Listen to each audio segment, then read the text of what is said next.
everybody and welcome back to my channel. 2, 3, fuck it.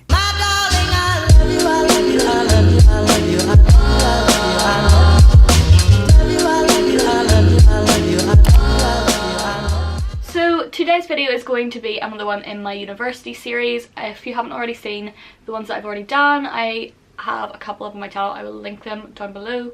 There's one about Freshers Week, there's one about... I can't remember. I can't remember them right now, but I have a few other university videos specifically to do with Queens, which is where I go. So if you are wondering about Queens and you haven't seen them, make sure to go and check them out. And yeah. So today's video I'm just going to be answering some of your guys' questions about studying at Queens and going to university, etc, stuff like that, because I get a lot of questions to do with those sort of things, because there isn't much information out there from students about Queens, because yeah, I don't know, there just really isn't a lot. Most of the information comes directly from Queens, and obviously you want to hear a student's perspective. I know from when I went to university, when I was just starting, like that's what I looked up. I looked up vlogs, stuff like that, like day in the life of a student, blah blah blah, etc. Anyway, so today I'm just answering some of the questions you guys have left in the comments or over on my Instagram at Shan McQuillan. You can just send me a DM over there to whatever you're wondering. Like, I'm always happy to answer questions about Queens. So yeah, without any more blabbering, I'm just going to get on into the video, and yeah, I will see how many questions I have. I've got them all written down on my phone. I have 1, 2, 3, 4, 5, 6, 7, 8 questions, I think. Yeah, so I have 8 questions here, and I'm just going to run through them in this video to give you guys an idea of what it is like in Belfast, at Queen's, and just at university in general. So the first question I have here is about the cost of living in Belfast. I don't actually live out, I live at home just because it's handier for me and cheaper for me, because I'm only half an hour out, so I just get a bus, and I'm only in a couple of days a week, so I just travel in and out on the bus. But in terms of like the cost of living in Belfast, I think the sort of average rent, oh god, it's like 400 a month. I'm actually just gonna look it up on the internet. Student housing,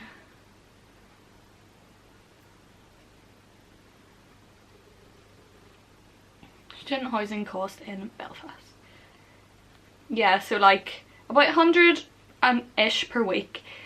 So it's cheaper than some places in England, such as London and stuff like that, because a place in London will be double that easily per week. So around 100 to maybe like 150 per week would be sort of the average, I think.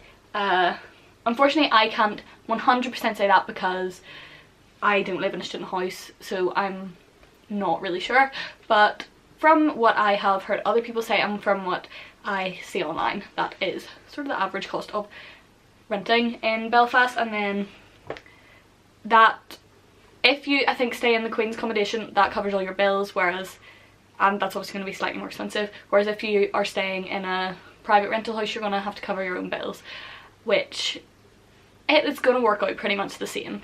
The other sort of cost of living are obviously transport, food, nights out because you're a student, stuff like that. So transport is pretty cheap in Belfast. You can get yourself a Y-Link card. It's, I think, 18 to 25-year-olds, and it gets you a third off your travel on all the transit services, which is so super helpful. I use that literally every day because, as I said, I travel into uni.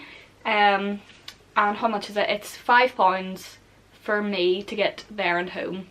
So yeah, it's so cheap. Like if you're going from the university into the centre of town, I think it's 50p or something on the bus, so super super cheap. What else? Food, as I was saying, food's okay. Like it depends on what you're buying. Like there's Tesco's and stuff like that all around the university where you can get, like, bread and milk is around £1. What else? Yeah, your vegetables, like 50p for your carrots, 50p for your broccoli, stuff like that. And then meat and stuff like that, £5, like sort of between there. So it's pretty, like, cheap. It's as cheap as you want to make it when it comes to stuff like that. Like obviously you can eat out every night a week and that's not going to be cheap, but yeah, like it's pretty much as cheap as you make it when it comes to food and stuff like that. What else? Yeah, as I was saying, you can eat out, so the sort of average cost of eating out around the university would be, say I'm out for a meal, £20-ish for, like, say you get a main, a dessert and a drink, it'll be 20-ish something pounds. And yeah, so it's pretty good, and they'll always have offers on for students around the university as well, which is so super helpful. Just make sure you have your student card on you all the time. And sort of nights out I was saying about as well, so a lot of the times it's like £5 to get in to a nightclub, and then drinks I think were £4.50 usually, and they always have offers on. Just like check what nights you're going out, because there's some places that do like cracks 90, and that is basically 90p drinks for the night, which is very popular normally. So yeah, I think that is all I can really think of for the cost of living. Yeah, I think that's about it. What else? So the next question is, can you get a job while at uni? So yeah, like obviously it depends on your individual degree. With my degree I'm only in 8-ish hours a week, so it's super easy for me to get a part-time job, and there are so many student jobs going in Belfast as well, which is so helpful. You can work within the university. I know that maybe if you don't have as much time and you can't commit to regular hours, there is opportunities within the university as well to do part-time work. They will sort of send out an email and you can reply to say, oh yes I can do that, no I can't do that, and you don't, there's no obligation every time they email to say yes. It is just that that work is available at that time. So yeah, it depends on your degree, your workload, and how much time you have to spare for a part-time job. But I would say most students probably do have a part-time job while at university in Belfast, because around the area there are so many cafes, so many shops, that it's just super easy to get a part-time student job in. So the next question is it a smart idea to get a car, or better to take the bus every day?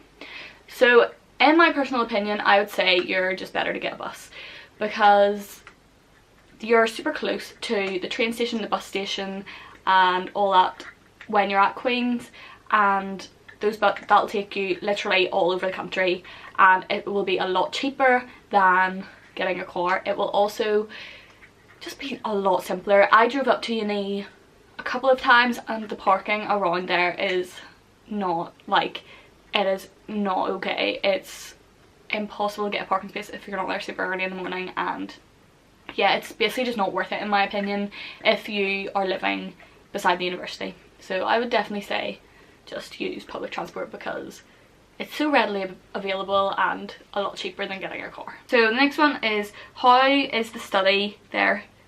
How is the study there for real life, and what are the opportunities while studying?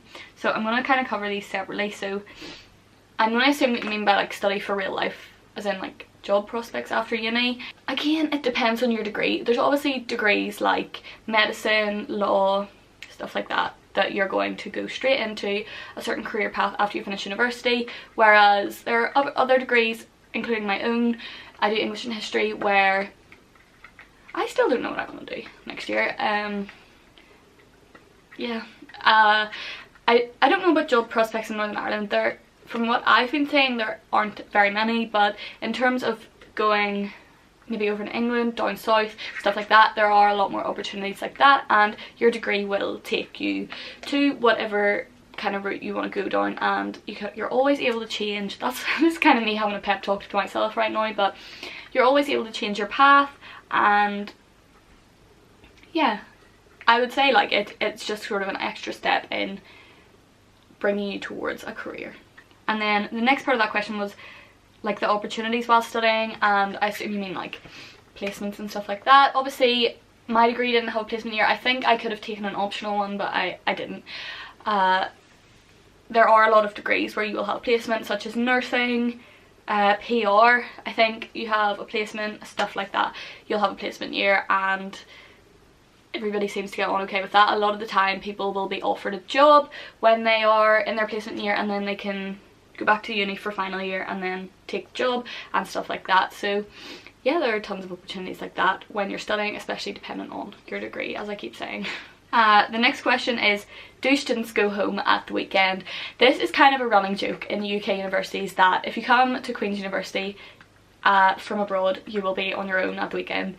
And yes, it can be like that because a lot of the students at Queen's are from Northern Ireland. Northern Ireland is a very small country. It's literally 2 hours to get from one end of the country to the other. So a lot of the time the students do go home at the weekends, but there are also like a lot of international students who stay up in Belfast on the weekend, so you're never going to be on your own. Maybe like when you first come for the first few weeks, if you make friends with people from Northern Ireland, yeah, they are going to go home at the weekend, but you're always going to find those people who you can stay with at the weekends. And yeah, so the simple answer to that question was like, yes, a lot of the students do go home at the weekends. The next question is, are there many international students? I pretty much just answered this in the last question, and yeah, there are loads of international students, especially in, I think, degrees such as medicine and stuff like that.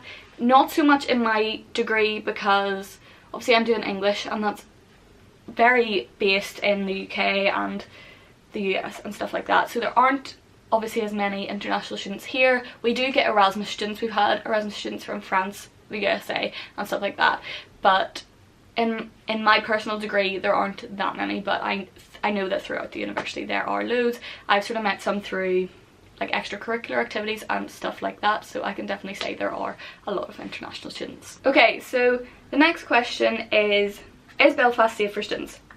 Obviously, if you know Belfast history, you may have the impression that it isn't safe, that Northern Ireland isn't a safe place. It is completely safe.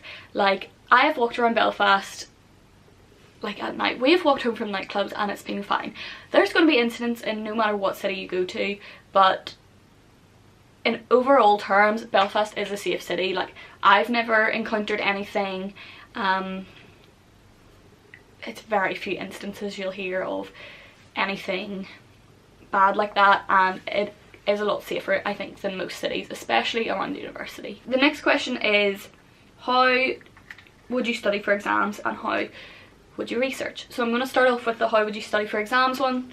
I've only ever had one exam at Queen's, and basically what I did is, so each week of lectures is a different topic. This was for history, so it was a different sort of time period, and all of the questions that came up in our exam would have been based on a week, and we didn't have to answer all the questions in our exam. We only had to answer 2 or 3. So basically what we did is learned the amount of topics that you needed for the exam. Like, you don't learn the whole course because you literally can't do that. There's just way too much there for you to cram all that for an exam. So what we did is learned like 3 topics in depth, and then maybe a couple just quite loosely, so as we had backups. And the questions are always going to come up in exams, so basically what I'm saying is, like, don't push yourself to learn everything because you really don't need to. And for my exam as well, like, they don't give you all the information in your lecture. It's just like a very brief outline. You have to go off and do your own research and find out the information for yourself. And I think there was past questions online. Our lecturer directed us to past questions, so I went through a lot of them and sort of geared what I was learning towards the questions, if that sort of makes sense. And then the last one was how to research.